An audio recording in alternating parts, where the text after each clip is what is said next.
चंदनाची तस्करी सराईत गुन्हेगारांना जेरबंद करण्यात स्थानिक गुन्हे शाखेला यश। नाशिक ग्रामीण पोलिसांची कामगिरी।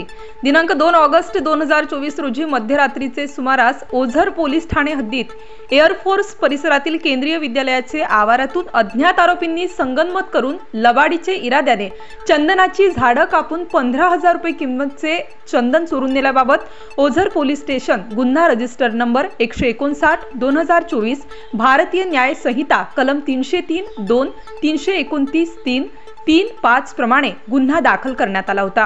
नाशिक ग्रामीण जिल्हा पोलीस अधीक्षक श्री विक्रम देशमाने यांनी सदर गुन्हा उघडकीस आणण्यासाठी स्थानिक गुन्हे शाखेचे पथकास आदेशित केले होते।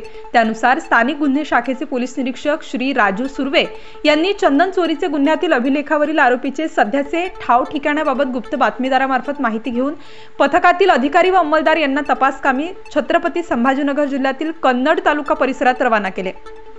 सदर ठिकाणी स्थानिक गुन्हे शाखेच्या पथकाने सतत 3 दिवस पाळत ठेवून चंदन चोरी करणारे सराईत गुन्हेगार नामे लिकायत अली, ख्वाजा अली, सय्यद अली राहणार रिठी तालुका कन्नड, अनीस मोहम्मद शरीफ पठाण राहणार कुंजखेडा तालुका कन्नड यांना कन्नड शहरातून ताब्यात घेतले।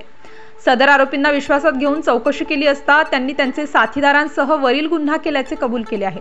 यातील आरोपी हे चंदन चोरी करणारे सराईत गुन्हेगार असून त्यांचे साथीदार नामे गौस खा, हनीफ खा पठाण राहणार गराडा तालुका कन्नड, फारुख नवाज खान, मुजीब पठाण, फिरोज खान पठाण मेवाती, शाहरुख खान यांचा पोलीस पथक शोध घेत आहेत। सदर आरोपितांनी मिळून वरील गुन्ह्यासह नाशिक शहरातील अंबड MIDC व सातपूर परिसरात देखील चंदन चोरी केल्याचे उघडकीस आले असून चंदन चोरीचे आणखी गुन्हे उघडकीस येण्याची शक्यता आहे। यातील आरोपींविरुद्ध छत्रपती संभाजीनगर, पुणे, नंदुरबार जिल्ह्यामध्ये चंदन चोरीचे गुन्हे दाखल केलेले आहेत।